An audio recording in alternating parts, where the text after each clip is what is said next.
Wake up to exciting mornings every day. Active Jumatatu with Muhammad Obura. Tech Tuesday with Yusuf Farah. Wednesday, the special edition Business Chat with Ibtisam Jamal. All about your health on Healthy Thursdays with Mariam Mwacharo. Aisha Khan with thorny pertinent issues every Friday on the Round Table. Fresh discussions, direct probe in Sabah Show, only on Horizontv.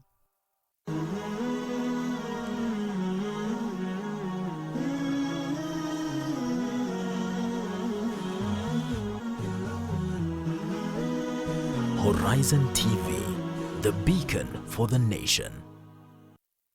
Ahlan wa sahlan wa marhaban. You are watching the Sabah Show. Keep it locked right here on Horizon TV.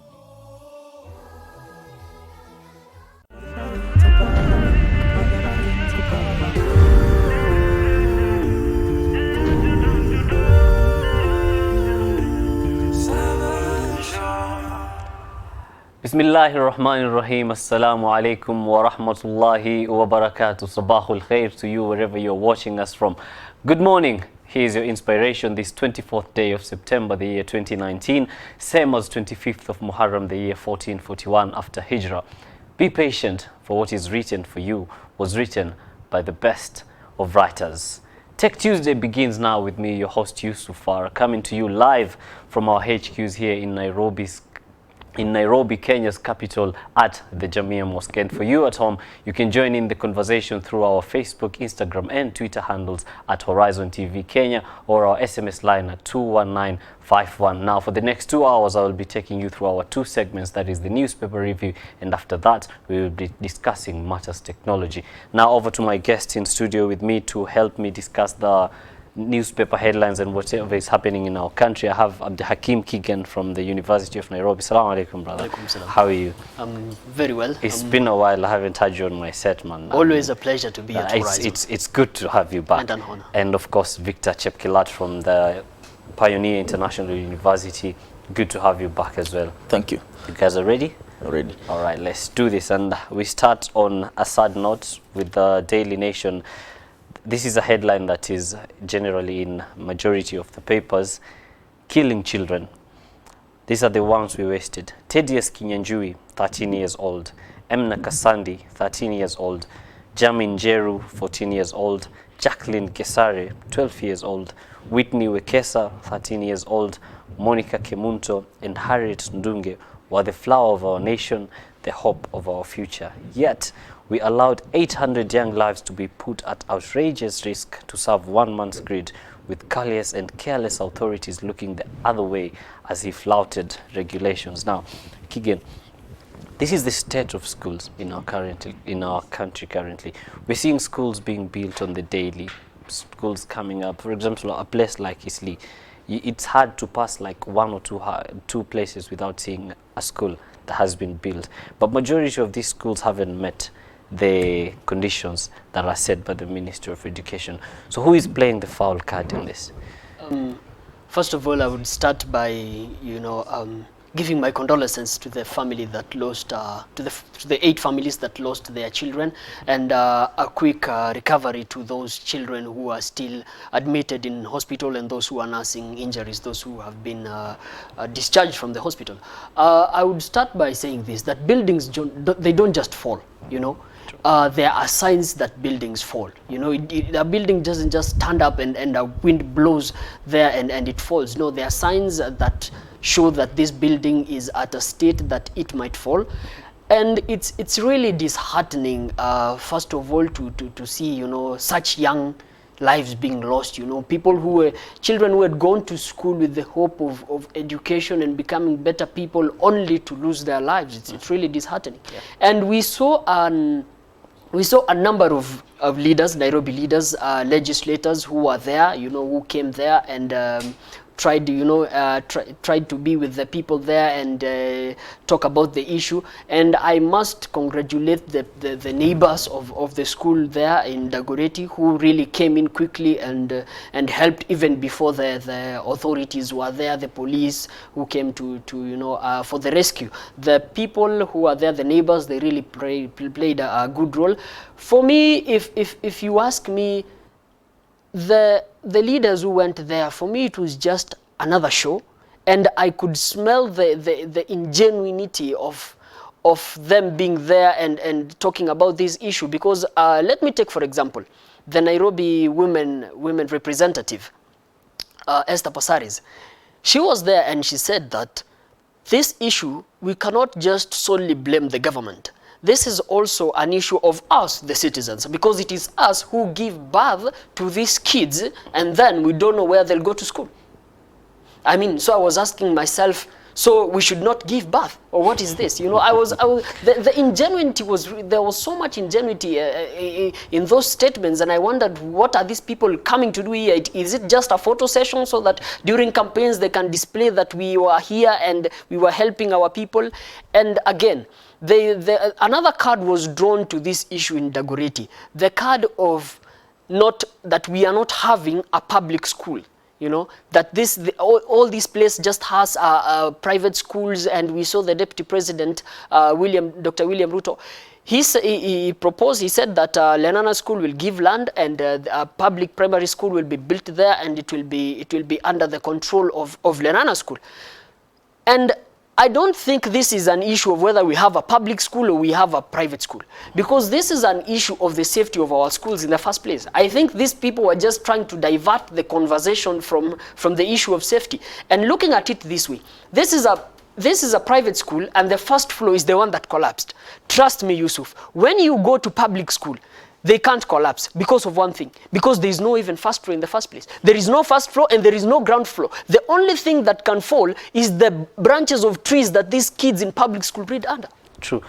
Victor, let's talk about the state at which these schools are built, because this school was not built on concrete, it was just iron sheets. So is it a consideration that we need to put in place whenever we're building a school for children? For example, we have candidates who are in class 8 and then they just come and their lives have been cut short owing to the fact that this building was not built up to standard. Farah, yeah. First, it's very sad for a country like Kenya, yeah, with all this kind of development that we have in our country, to see a school falling down. This is carelessness of the highest order. I want even to blame the Ministry of Education. Before even sustaining a school for kids to go there and study, and then you find a school collapsing, that is carelessness. We have contractors, we have the school management, we have a teacher, we have the board management. If the building itself didn't meet the standards, when you are building, every building has to meet the standard. That is a public utility. It's very sad to send a student in the morning to go and study. The Oppo families. I saw hopeless Kenyans crying yesterday because of that saddening story. And Farah, for a fact, I want to answer your question. It was very sad because I think the building itself didn't meet the standard of a building for any humankind to live in. And I think for a fact there are people who are making education in this country as a business. It is not a matter of giving kids the necessary education. People are making business out of education. And this must stop. Even the Ministry of Education should consider this. Because how can we have private institutions in a whole constituency, for a fact? Seriously. Because one, you realize these people are taking advantage that because we don't have a public primary school, or rather public facility, they are making money out of hopeless Kenyans and building buildings which are not standardized. If a building can fall in a country like Kenya, we have the Ministry of Education, we have the school management board, we have even the county government, we have the leadership, up to even the chief.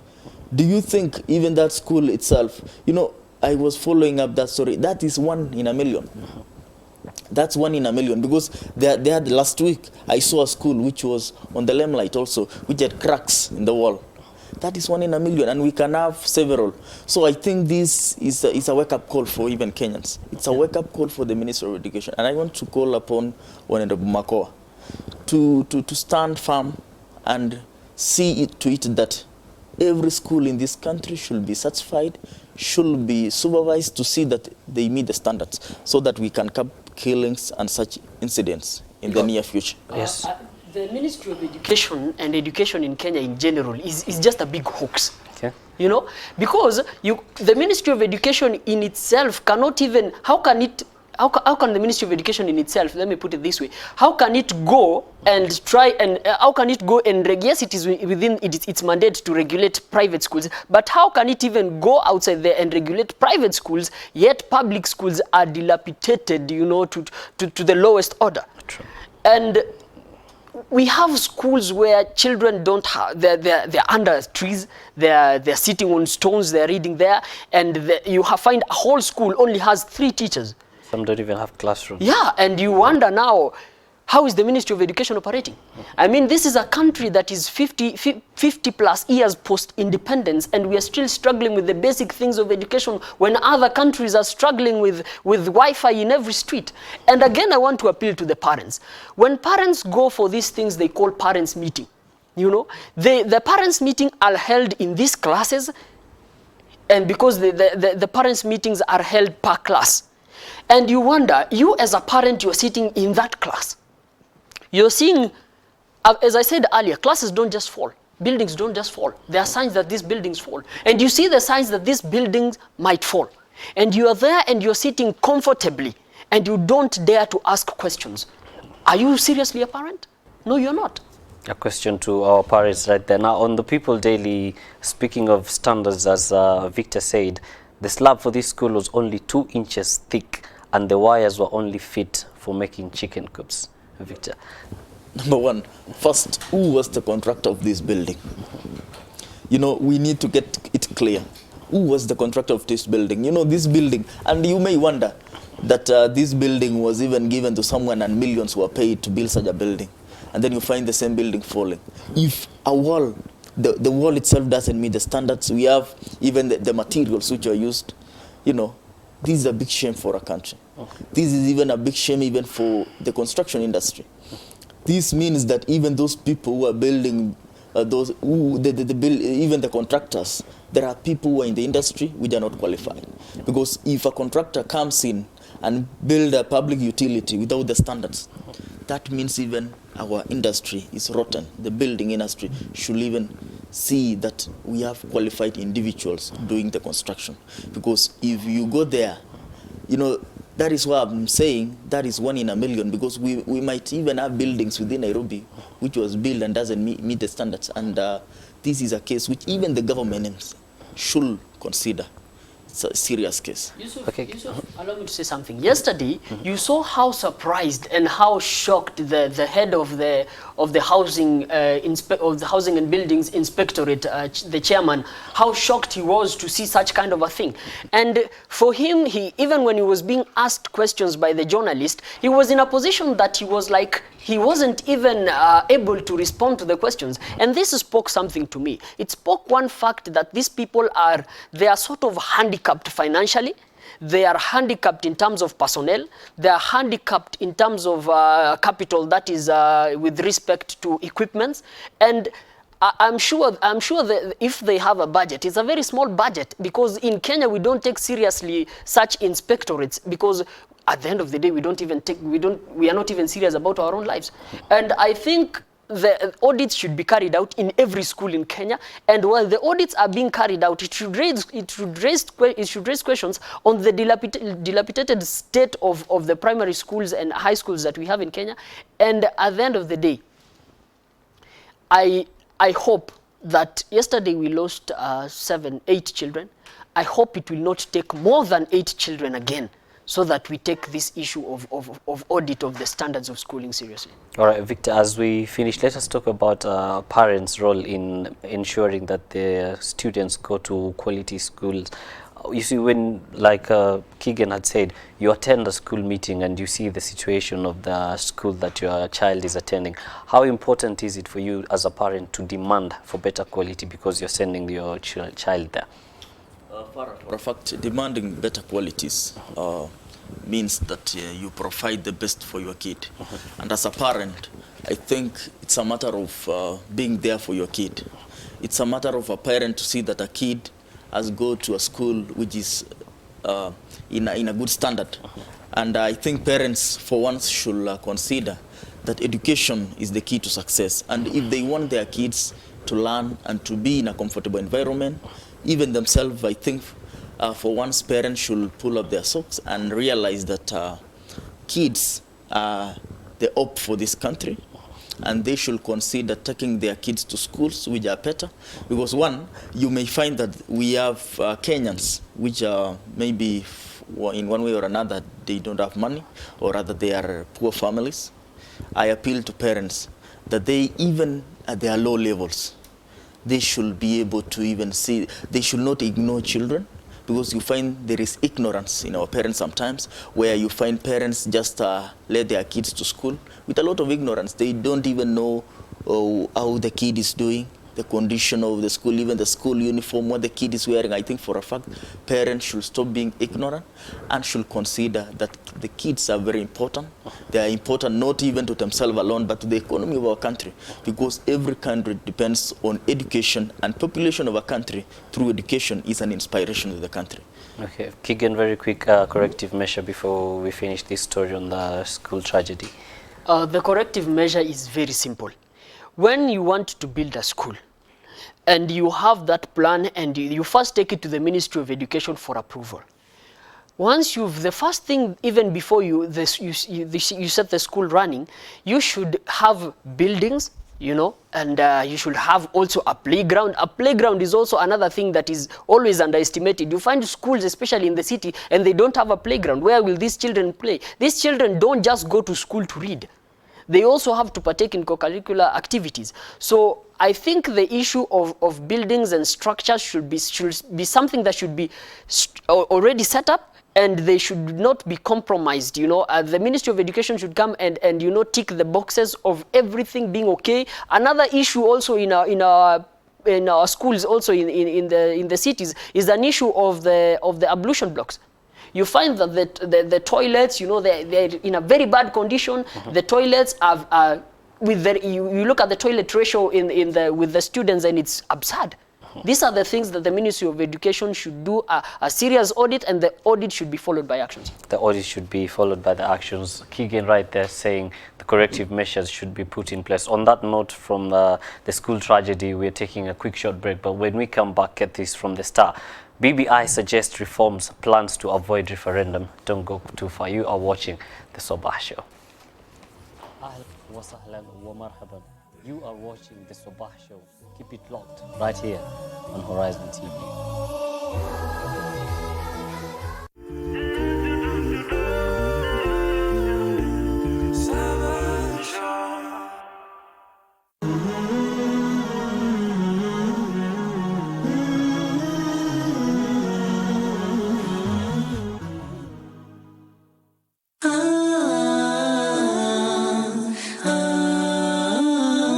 Repel the thought, for if you don't, it becomes an idea. So repel the idea, for if you don't, it will become a desire. So fight against that desire, for if you don't, it will become a determination and a passion. And if you don't repel that, it will become an action. And if you don't replace it with its opposite, it will become a constant habit. So at that point, it will be difficult for you to change it.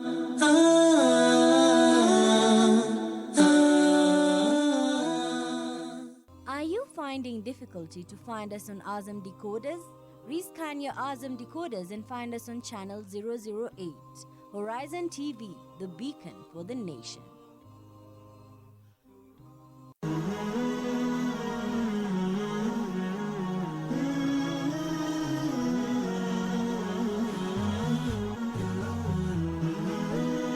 Horizon TV, the beacon for the nation. Wake up to exciting mornings every day. Active Jumatatu with Muhammad Obura. Tech Tuesday with Yusuf Farah. Wednesday, the special edition Business Chat with Ibtisam Jamal. All about your health on Healthy Thursdays with Mariam Mwacharo. Aisha Khan with thorny pertinent issues every Friday on the Round Table.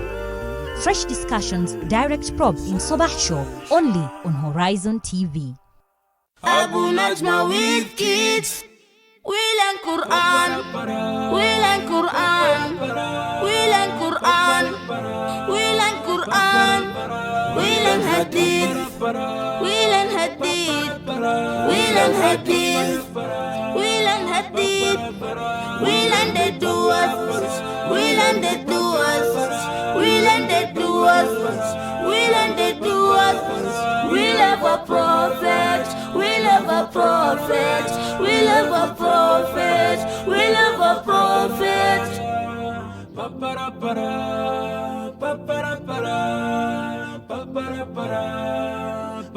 Abu Najma with kids. Abu Najma with kids. We learn Quran. We learn Quran. We learn Quran. We learn Quran. We learn Hadith. Assalamu alaikum. Who annoys you most? How do we be around annoying people that we have to be? This is a really important question for me. And I remember being at a development course where I saw this guy who was so laid back and he was so chilled out. I mean, the way he spoke, the way he walked, the way he did everything. So I thought, you know what? This guy knows. So I went to him and I said, you seem like a great, calm, chilled out person. Can you tell me, how do you stay like that when you're around annoying people? So he said something which was very profound for me. He said, I just remember that however they're behaving is about them and not me. Now I had to think about this for a second, but I realized he was absolutely right. Most of the time, when people are annoying us, it's because they're behaving in a way we believe they shouldn't. And subconsciously, we believe that it's related to us or it's our fault in some way. This, of course, isn't true, because however someone chooses to react is down to them and the choices they make. So let's take an example. Imagine that I came to you and I verbally attacked you and I abused you. How are you going to feel? You're going to feel bad, right? What if a few minutes later I come back to you and I say, listen, everything I just said to you, it's all about me. It's got nothing to do with you. It's because of the stuff that's going on in my life right now. How do you feel? Better, right? You feel better even though I didn't apologize. Why? Because I've... Jazakallah khair for watching. Assalamu alaikum. Ahlan wa sahlan wa marhaban. You are watching the Sabah Show. Keep it locked right here on Horizon TV.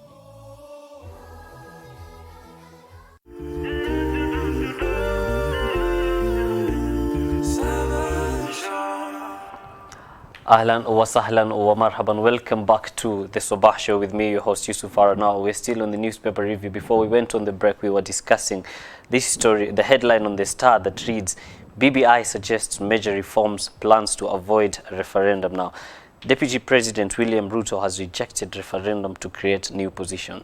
Keegan, what are your thoughts on this? I am now questioning, and I have in previous times questioned the validity and genuineness of BBI, and this is sort of proving me right, because BBI suggests major reforms, plans to avoid referendum. And BBI from the onset, they were speaking the language of referendum. Now, why have they changed? Was the referendum having a different agenda, and the agenda has changed aside from the agenda of, you know, changing the lives of Kenyans? I have said earlier, and many leaders have said this also, that Kenya right now, it is in dire need, so to speak, of constitutional reforms. The people who came up with this constitution are the people who are setting it up, the committee, the legal committee. They told us that after 7 years, it is okay to do a review. We had the constitution in 2010. This is 2019. It's 9 years. 9 years has passed. We are ripe for a constitutional review, because as we have seen, we have had some things in the constitution that are sort of impractical, that cannot be applied in Kenya, because to the best of my knowledge, some of the things that we're having in our constitution was borrowed from foreign countries. And we have seen that there are some areas which are vague, they are unclear, like the issue of the division of revenue bill, what the counties get and which is the upper house, whether it's the Senate or the National Assembly. These are just but a few of the areas that really need to be highlighted by the constitution clearly, and that's where we need a constitutional reforms. And I don't know why BBI is shying away now from a referendum, you know. But one thing, there is, I can't condemn BBI 100%. They came up with a very good move of going and listening to Kenyans, and Kenyans telling them what they want changed and what they feel is good for them and what is not good for them, and hearing proposal from all. We saw that all institutions, we also had SUPCAM, we had different institutions, you know, giving reports. We also saw the Judicial Service Commission giving their reports and recommendations to the BBI. So if those recommendations by these people on the ground and these people who are really affected by these issues would be put as questions in the referendum for Kenyans to decide whether they want it or they don't want it, I think it would be a very good case. But this again questions the validity and the genuineness of BBI. Okay, now let's move to in-depth stories, and we start with the Daily Nation, page 2. I'll come to you, Victor, with this. Little-known museum that is a treasure of ancient man's tools. It says it's a prehistoric site 75 kilometers from Nairobi along Magadi Road. Now, Victor, just last week we saw the story of the rhea zebra that was found, and now we have this prehistoric site that has also been found. How important is it as a country to preserve this historic meaning for our country as well and for the tourists that are coming in? History in every country is very important. We are all made of history, and we live by history. What happened yesterday is now history. And what will happen tomorrow, the day after tomorrow, it will be an history. History is very important for generations to come. For a fact, if I'm a student now in campus, what I'm studying in a university is all history, and it is past things. So for a country, it's very important, it's very critical to preserve history.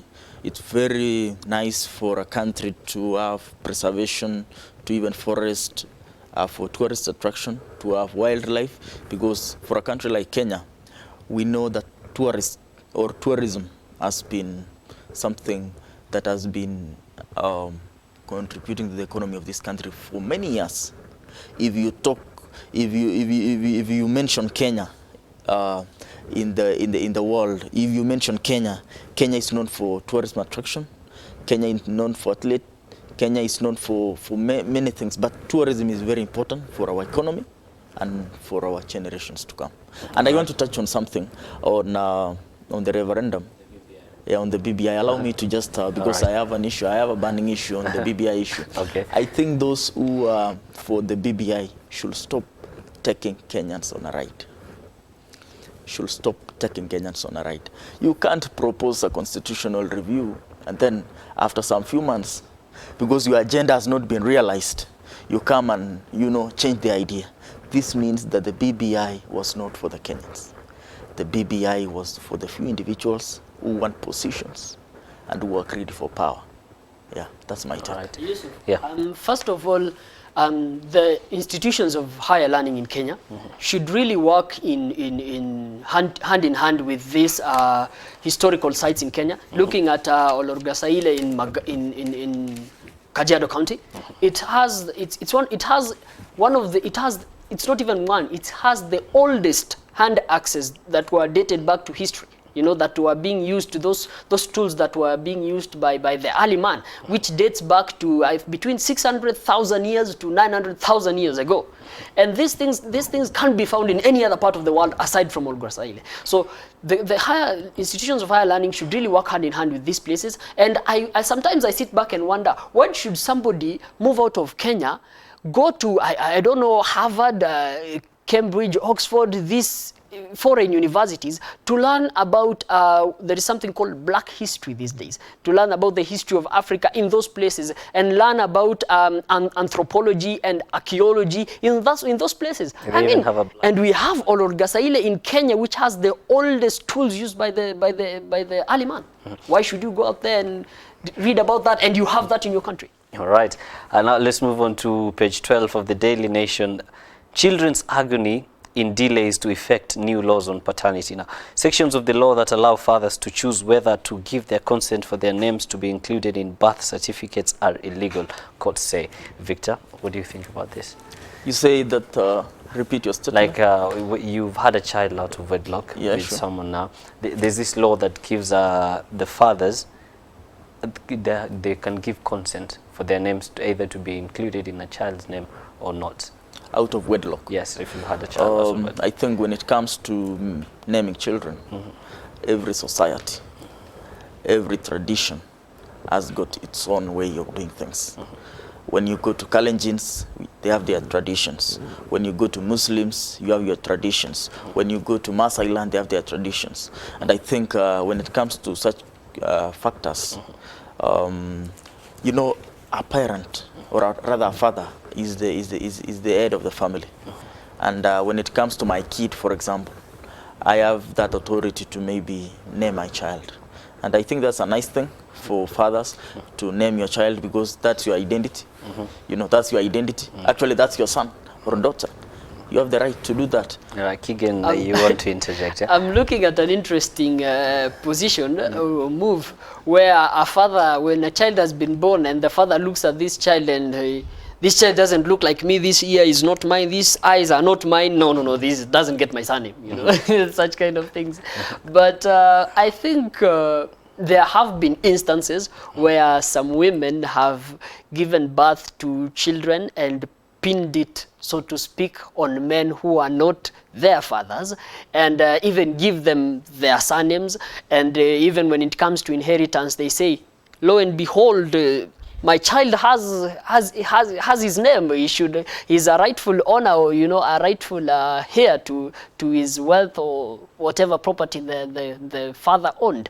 And I think this is it's an interesting move for me. I can't say a yes or no for it, but again, I don't think we should get to that kind of a position where the father, you know, decides and rules out, and there is conflict about the surname. I think the parents should, there should be, you know, a total understanding, proper understanding between the parents for them to decide and, you know, on such kinds of names. Yeah. Okay, let us also not forget the Islamic stand as far as this is concerned. If you've had a child out of wedlock, according to Islam, that child is not allowed to either have inheritance from you or your name. On that note, now let's move on to another story on page 24 of the Daily Nation. Here's a tech story. Digital learning tool that's teaching children reading and writing skills. And they've given it an interesting name, Keegan. It's called Abracadabra, a joint initiative of Aga Khan Development and Canada-based Concordia University. Now, how important is it as a country that now we're moving towards technology in teaching our children? First of all, I don't know why you should call, you know, a learning system abracadabra, because it looks abracadabra, it looks cooked up, you know, there's no formal setting to it. But aside from the name, it is a very good move, because today we are in the world of computers, and we are in the world of technology at large. And if you are left behind in terms of technology, if our generation, our young generation is left behind, then in the next coming years, we won't be competing with the world. We will be left behind, because seeing that today everything needs a computer, you go to work these days, you know, companies, the paperwork has been removed, everything is done digitally, sending messages through email, you know, when you want to communicate with somebody, it's through Skype, you don't have to have a formal meeting. And introducing this culture of technology to our young children at that particular age is very important, so that, because this is what I was talking to some managers, and this is what they were, and this is what I was telling them actually, that you people, you have your IT guys today, you know, you have an IT section, you know, where they do coding for you, they run your website, they do many sort of operations for you. But I was telling them that in the next 10 years, they won't have their IT unit again. They'll fire all of them. And they'll just, their IT people will be some 10-year-old kid, you know, in a backyard with a laptop doing the work. And I think Kenyans, we must step up so that we can really compete with the outside world. And in as much as we are having this conversation, we should not forget the conversation around the dilapidation of the schools, because we have schools that they don't have electricity in the first place. And if you don't have electricity in the first place, I mean, how can you even have computers then? So, on the same note, yes, change is inevitable. And for a country like Kenya, I think that should be in line with the CBC that is introduced by the government, the competence-based curriculum, so that we can mold our kids to a level where it meets the standards of even competing with other kids in the world. Okay. Yeah, that's my take on that. Now let's move on to the standard, page 6. It reads, state-bought bogus system for Huduma number listing.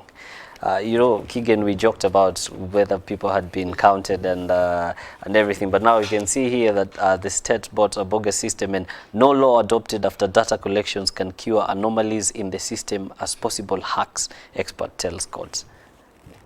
We were intimidated, and again I have to say, we were intimidated to take Huduma number, because we were told as Kenyans that first of all, the court said that it is not a must. Then we were intimidated, especially by the communications authority, saying that it will switch off the SIM cards and online communication of those who haven't registered for Huduma number. And so we went and took Huduma number. Yeah. I was one of the people who didn't see the need of Huduma number. But then I was intimidated because, of course, I wanted to communicate with people. So I went and took the Huduma number. Months later, today, 24th of September, I have not seen the difference between me who has Huduma number and somebody else who doesn't have Huduma number, because the Huduma number has not been applied. Let me give the benefit of doubt to my government. Okay, let's say they will create a use for it. Let's not say it's a hoax. Let's give them a year. Let's give them January of 2020 and see if they'll have a use for Huduma number. But queries have been raised, serious queries have been raised, and this goes back to the CS, Joe Musheru, because Joe Musheru, he's the one who came out and gave us a report that Huduma number is very secured and you know is running on a smooth course and there is no problem with it. And right now in court we are seeing that there is a problem, especially with duplication, where you can have me registered twice there, where you can have two Keegans with the same Huduma number. And then there is also an issue of hacking, that the system is prone to hacking, and some people may derive personal information maybe to harm you, or may derive data for their own use. I don't know how they would use that information. But again, this Huduma number, as we saw, it was something that was done very quickly in a hurried way, and I was sure that they compromised on the security of this thing. All right, Keegan, they are worrying about the safety of the data of Kenyans now. On that note from Keegan, we're taking another short break, but when we come back, here's an interesting story. Monopoly of SGR freight derailing cost economy. Stay tuned for that. Ahlan wa sahlan wa marhaban. You are watching the Sabah Show. Keep it locked right here on Horizon TV.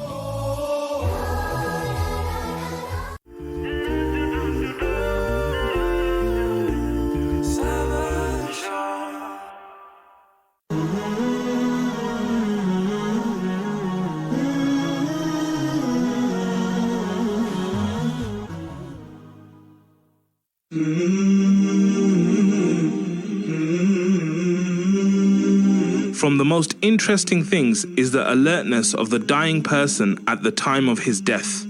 For he becomes perceptive to a degree which cannot be described, and worried to an extent that has no limits. And he yearns for his times of old, and wishes that he be left so that he can make up for what passed him by, and so that he can be truthful in his repentance, in accordance with the level of certainty he now has about death. And he, out of grief, almost kills his own soul before its actual death. And if a single atom's weight of these things were found at the time of health and well-being, everything that is intended by doing pious deeds would be achieved. So the intelligent one is he who pictures that hour and acts according to what it requires. And if he is not able to do that, then he visualizes it as much as he is able to, for it will prevent desire's hand in him.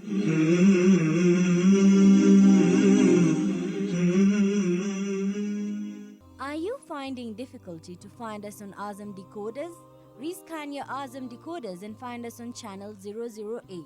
Horizon TV, the beacon for the nation.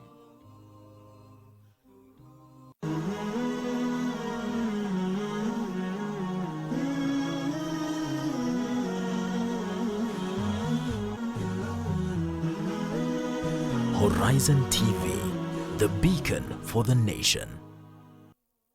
Ahlan wa sahlan wa marhaban. You are watching the Sabah Show. Keep it locked right here on Horizon TV.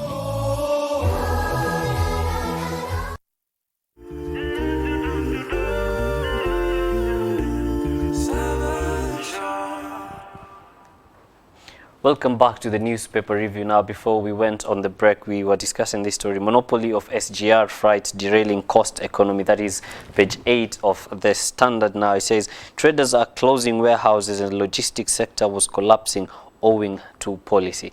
Higgin, who's playing the foul card here? We're seeing the protests that were there yesterday on the monopolization of the SGR. Some few weeks ago, CS Macharia came out and said that from this time onwards, the goods that have been imported that are coming to the inland part would be ferried by the SGR, and percentage of it. And this bullied the trucks out. You know, it nagged the trucks out of business. And looking at this, first of all, let me deal with the government. Because before a project of the government is launched and put to run, they do something called a feasibility study. And I am very sure this was the SGR plan was brought on board during the Nusumkate government, that is the Kibaki-Raila government. And I am sure a feasibility study was done by economists. But again, they verified and the viability and the profitability of SGR, and they were sure that SGR would compete with the truck business, because they knew that the truck business would be their number one competitor in terms of ferrying the bogies. Again, now in 2019 today, I am questioning if they really did a feasibility study, or people were just out there for a white elephant project and to get their cut, as we have always seen in Kenya. So coming again, why did the government head to do such kind of a thing? Because this is monopolization. The government, if it knew itself very well with SGR, it would have competed fairly and squarely and nagged out the truck business, you know, by virtue of merit and price and the forces of demand and supply. Because for the trucks, they ferry your bogie from Mombasa to Nairobi at 50,000 Kenya shillings, to the best of my knowledge, and SGR is higher. I think at 70, if not 100. And this tells you as a businessman, of course, the trucks is always is a better way because it's the cheaper way. Coming to another problem, that is the problem with the government. Another issue, if you are a truck owner, you have a fleet of trucks, you are in the truck business, or you even have a single truck. When SGR project was launched, you knew very well that it would come a time when we will have to compete with SGR. And as you've known the Kenyan government, it will use unscrupulous ways to get the market. I wanted to appeal to the truck driver, to the truck owners, that you knew at the end of the day that SGR would come. So for those times since 2013 up to 2019, I'm sure at least if you are a serious businessman, a conscious businessman, and you don't want to be out of business, you knew that when it gets to 2019, when SGR now would be running, I know I will have to move out of business a bit, I will have to restructure, and again, I want to appeal to let me talk in terms of business. The truck owners, all is not said and done. SGR doesn't go to Kisumu. SGR doesn't go to Malaba. SGR doesn't go to Uganda, doesn't go to Rwanda, to Congo. SGR just ends in Naivasha. And currently it's even just to Nairobi. So there is still room for business. But again, I think we need to have a serious conversation and negotiation in terms of the social and economic policy, because a research by the University of Nairobi shows that 23% the truck business contributes to 23% of the GDP in the coast. It's a big number. Let's move on to page 20. Here's an interesting story. Facebook, WhatsApp groups to seek Communication Authority clearance. Now, those without licenses or who allow degrading or intimidating content to be jailed for a year. Victor, is it a necessary move in the country right now? Yeah, sure. I think it's a necessary move because one, something like WhatsApp. In the recent past, we have seen people using WhatsApp in a way which is a crooked manner. We have seen groups popping in. Sometimes you have your phone and then you find maybe 5 groups popping in, and you are in a WhatsApp group, and then you end up talking nonsense the whole day, wasting your time. Even in public universities, in private universities, in all colleges and universities in Kenya, I've seen students wasting a lot of time in things which doesn't even make sense. And I think if you need to seek a regulatory, we see even propaganda in institutions of higher learning being propagated by these platforms.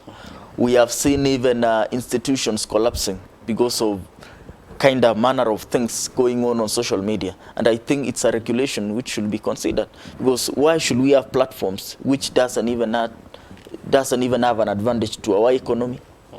It's just wasting time.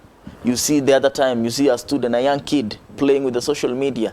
I think it was IG, doing kind of manner of sorts of things.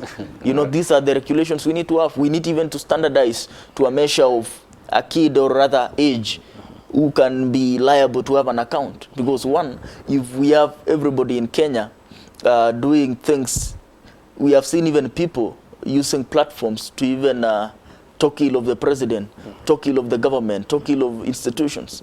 And we need to have a regulatory of even what do you have to put across in the media.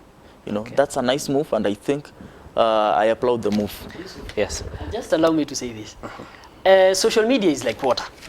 You can either drink it, it will help you, keep you healthy, or you can drown yourself in there. It depends with how you use it. Okay. Of course, the conversation around how there is bullying in social media, and you know how propaganda is spread in social media, and how people are they're being assassinated, you know, in terms of their character in social media. But again, looking at social media in Kenya is a big tool, especially for young business people. This is a place where they advertise with no charges. You know, you have an account, you have a huge following, and this is where you advertise, this is where you get your clients. We can generally say that this is where they get their daily bread. And social media is very informative to many people, and social media is, as I've said, is providing, is feeding families. And I want to say this, that social media is not a government problem, it is a social problem. It is us as a people, how are we using this social media? And I think this bill by this member of parliament, where it will have that if any WhatsApp group should be registered, or any Facebook or Twitter group should be registered, and the admin should go to the Communications Authority and register that WhatsApp group, and failing not, will have to pay a fine not exceeding 2,000 Kenya shillings and a jail term not exceeding 1 year. You know, I don't think that should really be the case, because we are forming a WhatsApp group for a fundraising. We are forming a WhatsApp group for this and this purpose. Yes, there are WhatsApp groups that are formed for unscrupulous purposes. But again, do we have all the way to go all the way to the Communications Authority headquarters at Westlands to register for this WhatsApp group? I don't think so. All right, now let's move on to a sad story on the Star, page 3. Trafficked. Nekesa narrates Iraqi nightmare after rescue. She was duped into thinking she landed lucrative domestic worker job in Qatar. Now, we've seen the cry of domestic workers. Now, the question really here is, who is playing the foul card? Is it the embassy? Is it the agencies that are connecting? Because she thought she was landing a job in Qatar, only to find herself in Iraq. And she says the working conditions there are really bad. Victor? I think immigration officers in Kenya and also in that country should be much aware of these issues. We have seen to it that many Kenyans, or rather many individuals in different parts of the country, go to certain countries, not even Qatar alone. We have domestic violence has been a major issue, where you find someone flee outside the country to find for something, maybe a job to do. And then landing in that country, you find yourself in a mess, where you don't know anybody. Maybe someone who connected you to that country doesn't even follow up. You end up in a mess. You don't have a follow-up system. We don't have support system. You know, we need to have a system where we register our own individuals, where we have a channel, we have a clear way of doing things, so that when someone has such a problem, he has a way to channel maybe his or her issues. We have a system that we have these individuals in certain countries, and the embassy should be responsible for such things. Because why can we have Kenyans in foreign lands doing jobs in domestic, and we have domestic issues, doing jobs for people, individuals, and we see our people are going through such kind of things? We need to have a support system. The embassy should look to that issue. That's my take. Now let's move on to, yes? These agencies, I don't know, they call themselves, you know, work agencies, they link people, but in real sense, these are just human traffickers. Because you know, you can't tell me that I've gotten a nice job, you know, and this is the ideal case that happens when they take you out of Kenya and they take you to, it's not just in the Middle East. These things also happen in other countries. We've seen it happening in Greece. We've seen it happening even, there were cases in Argentina. There was cases in Brazil. When you get there, they take your passport. And once they take your passport, you become sort of a fugitive. And at that place, you can't get out of that country. You can't do anything. The authorities, when they catch up with you, they deport you back. You can't do anything. I mean, you're hand tied. So the thing that you do, they'll give you any kind of work. They'll pay you whatever they want, because now it's like they've arrested you sort of when they've taken your passport. The months, I think months, if not years ago, the current acting CS of Treasury, Ukur Yatani, who was the Labour CS, went ahead. There was an outcry on this issue in the social media, and he went ahead and said that they'll carry out an audit of all these agencies, that some of them are even unregistered, who are taking people abroad to go and work. We have never seen the report of the audit. We have never seen actions taken for the audit, and we wonder, are we really taking it seriously? The Ministry of Labour, in conjunction with the different embassies, should be checking on these Kenyans who are working abroad after a period of maybe a month or 3 months, and asking them, are you comfortable? Okay, definitely a need for a follow-up process right there. Absolutely. Now, let us move on to the corridors of politics on page 2 of the People Daily. It says governors demand powers to remove rogue deputies. Some county bosses have been stuck with assistants they do not see eye to eye with. Victor, is it necessary to give them powers to get rid of the deputies? I think governors are going too far. The other time they were marching here for government to give them more money. Now they are to deputies. I think these people should style up and do the job Kenyans. You know, when you have a deputy, you'll be accounted for what you are doing. You know, if I am the boss and I don't have someone or my junior who will be there for me, remember, these governors are very greedy. One, they think that they will be there forever. We have instances where we see a governor maybe died, or maybe a governor is in a position not to be in power. Like in Nairobi County, for example. We have now Honorable Sonko, who is in trouble.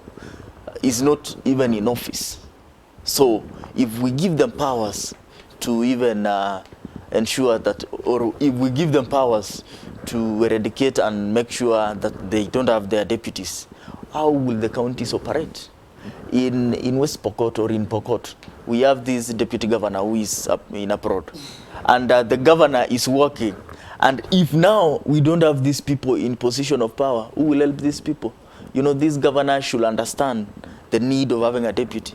They should not see, you know, these people are behaving as if they want to, you know, as if they want everything to be taken to the counties. They want more powers. They should know that this is a system where leadership is, you know, leadership is a system. It is not a person. It's a position, you know. It's like the presidency, the deputy and the president. It's a system. It's not an individual. Okay, Keegan. This is a very greedy and a very dictatorial move, sort of, because this is taking us back to the old constitution, where the president would wake up and hire a new vice president, and at lunchtime fire that vice president, hire a new one, and by the time it gets to the evening, he has fired the one he hired during lunchtime, and now he has another vice president. I think we should be having a conversation around the roles of the deputy governors much more than their roles to be clearly stipulated, and then being... Is it a problem that these people have personally, or is it that they don't take their health seriously, or what? Nadhani huu ni mchezo wa karata, na mtu hufai kucheza mchezo wa karata na maisha yako, na haswa hufai kucheza mchezo wa karata ama mchezo wote ule na afya yako. Usipotumia kinga na unashiriki katika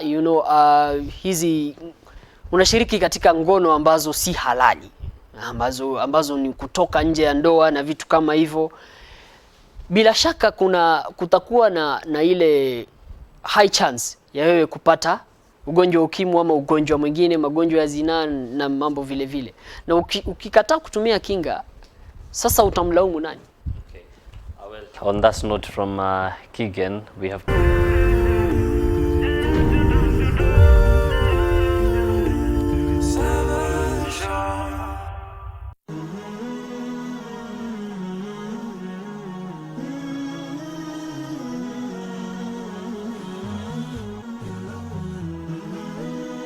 Horizon TV, the beacon for the nation.